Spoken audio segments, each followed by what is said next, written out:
It started with an alien device falling from the sky, and as Ben Tennyson walks through the forest, he sees this object falling down. But this is where this version of the story differentiates itself from the main continuity, because it doesn't seem like the object falling from the sky took a abrupt left turn to go towards Ben as it was in the original series. Not only that, but Ben doesn't fall into the crater created by the object and then tries to touch it with curiosity, but the Omnitrix itself gets out of the crater and attaches itself to Ben, taking away, in a lot of ways, agency. And what I hope is that they don't do it like this just to be different, and I hope the agency part of the story, the fact that he didn't really choose to put on the Omnitrix even accidentally, plays into the story, and they didn't just make it different for the sake of making it different.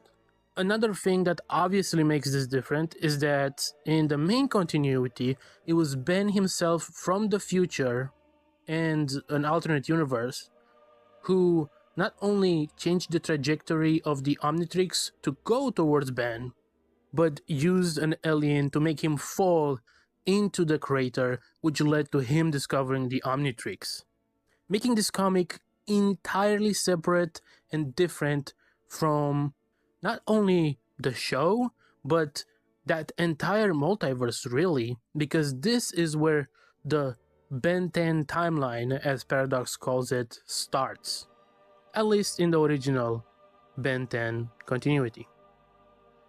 But that is not where the story starts. This comic actually starts out with Vilgax, just like in the original series, but in this case, he's not on a chase to find the Omnitrix in a space battle, but he is allegedly so strong, so powerful, that he's looking for a weapon that can challenge him. So in this continuity, it might not be that he wants the Omnitrix, it might be that he wants someone else to have the Omnitrix and that he can fight the person with the Omnitrix because he wants strong opponents. At least that's what I'm getting from this introduction. But if it turns out that he does want the Omnitrix as well, I wouldn't be shocked because it is Vilgax after all. After this short introduction to Vilgax, we are introduced to the Tennyson family, and I must say right off the bat, a critique about this comic. I genuinely think this comic looks nice. I don't think this comic, in its art style or backgrounds or anything like that, I don't think it looks bad. I think it looks pretty good. It actually looks better than a lot of the comic book superhero slop that is out there. But one thing that it does terribly is Gwen and Ben look horrendous. They look just bad. Whoever the artist is, and I'm gonna learn the artist and the writer. Well, I know who the writer is, but I'm gonna learn the artist if I ever cover this comic again. But whoever he is absolutely terrible at drawing children. Like, Gwen and Ben's proportions and the heads and faces and how their eyes and mouths are on their faces, and even their hair, and especially Gwen's hairline, is atrocious, but they look terrible. And this is weird because then you look at Grandpa Max and he looks great. Max looks awesome. He doesn't look bad at all. He looks actually good. You look at other adult characters and they look just fine. They look good as well. But specifically, Ben and Gwen look absolutely terrible. And it's not the art style overall, it's specifically their faces are terribly drawn. And another departure from the main story is that here it seems like the reason Ben was sent to camp with Grandpa Max and Gwen is because his parents are not getting along and even might divorced. So they wanted to get him out of the way because either they didn't want to deal with him right now, or they are fighting constantly and they don't want him to be present when this is happening. Which I think adds at least a layer to Ben's character that isn't in the original series, and that is kind of needed, as Ben is, how do I say this, a pretty shallow character in Ben 10 if you compare him to some of the other characters in the cartoons at the time, like Raven, Aang, Zuko. Those are contemporary characters with Ben 10 that were airing at the same time, and they were way more compelling and interesting, while Ben was kind of just a little shit. So I kind of appreciate them giving Ben something to work with to be able to tackle later in other issues. But because him and Gwen are fighting and Gwen brings up this issue, Ben just runs away into the forest. And speaking of them talking to each other, I will say that the dialogue in this comic does feel a little tacky, does feel a little, I don't know, not real. Like, it doesn't feel like real people talking. It feels like they're trying to give you information so you know what's going on. So that ends up taking a lot of the time from the comic, which means that it doesn't get to be as satisfying as the first episode of the original Ben 10, because that was a whole story into it, whereas this comic just ends without even resolving anything yet. So then, after Ben runs into the forest, we get that scene that I mentioned earlier, but this time, unlike the main continuity, the military is aware that something hit the atmosphere.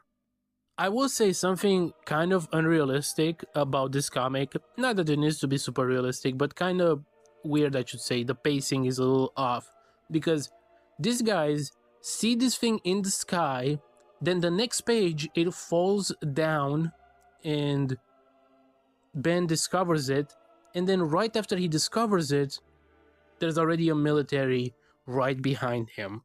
It feels very fast. Like, how would the military mobilize so fast?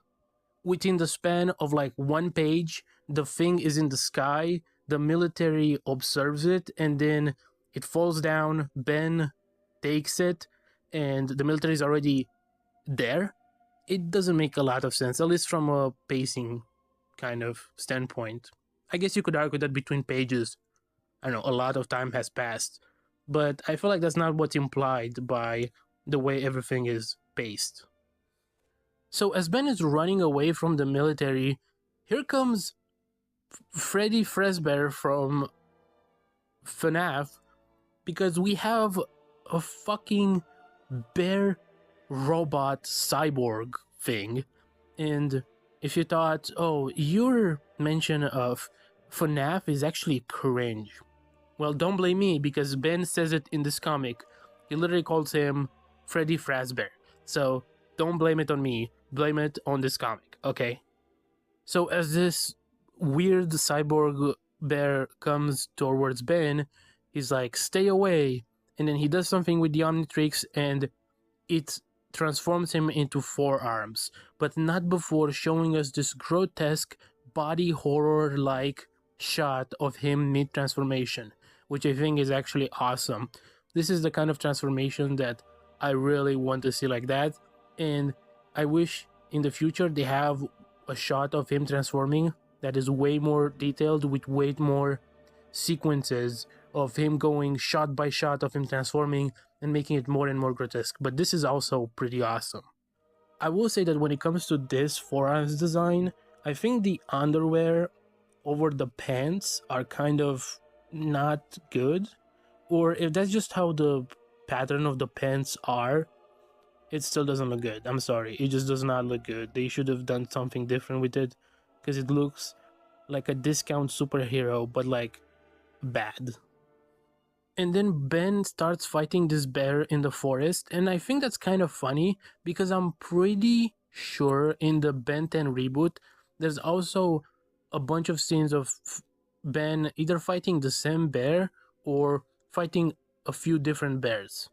And that might be on purpose, because this was written by Men of Action, and Men of Action actually do get more involved with the Ben 10 reboot than they did with the original series. So make of that of what you will, but Men of Action were definitely more involved in the reboot than they were in Omniverse, Ultimate Alien, Alien Force, or even the original. And they're writing this comic. So I think it's possible that this might be a reference or some sort of homage or some sort of reinterpretation of some of the stuff going on in the reboot, rather than even in the original series. So Ben's alien times out and he's just a human and he's like, what is happening? So the bear still rushes towards him. So Ben just kind of starts running away and fiddles with the watch again. And this time it transforms him into Heat Blast. And Heat Blast looks heat. Heat Blast looks awesome. I love the way he looks. He looks so sick. Now, does he low-key look like a completely different alien as a completely different alien species or a different alien? Yeah, for sure, but hey, I take it. Even if this turns out to not be Heat Blast and he's gonna change their names or something like that, I still think this is a cool design, Heat Blast or not. So Ben proceeds to, I don't know, go supernova, but not at the same level as in the show, and absolutely defeats this bear who just starts running away. And even Ben is like, yeah bro, I'm sure you would run away, like that shit was kind of crazy, like I don't even blame you, this is insane. And because the blast was pretty big and they're in a forest, it was visible to the military, who now is, I think, going to go towards Heat Blast, and we're gonna see what's gonna happen.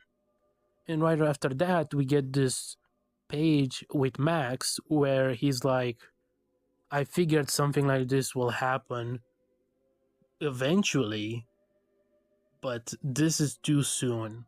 Which I think hints at the fact that Max is also a plumber in this continuity.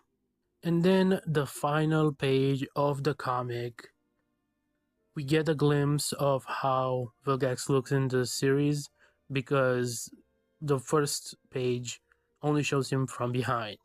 And here he is, just muscled as hell, swole as hell, aura farming, looking like no other Vilgax that I've seen in any of the continuities, which makes it kind of interesting. And by the way, I went back to the first page and I just didn't finish reading it, I guess, because he does say that the Omnitrix will be his. So I guess it's not as much that Vilgax just wants a weapon that can challenge him in power. It's more like that he's searching for weapons that could challenge him just in case, so he can prevent from anything challenging him. Oh, and another difference between the original and this continuity is that Vilgax in this version just apparently found out about the Omnitrix relatively recently, whereas in the original we know that it goes as far back as the Revolutionary War with George Washington, before George Washington was even part of the revolution, when he was still part of the English Empire. So Vilgax in the original continuity has been after the Omnitrix for a long time, whereas this Vilgax allegedly just found out about it. So yeah, that was the comic, Ben 10. I don't know if this video will do well, but if it does, I will continue covering it, but if it doesn't, I'm just gonna stop, maybe make shorts about it or something. We'll see. I thought it was okay, nothing too insane, nothing too spectacular. I'm just hoping that it gets better and better, because if it stays at this level of quality, I think it's going to end up being like an okay comic, and they don't want an okay comic. I think they should want a masterclass in comic book form so they can revive this franchise and for this comic to actually be successful. So far they haven't done that, but I can only hope that maybe they will in the future.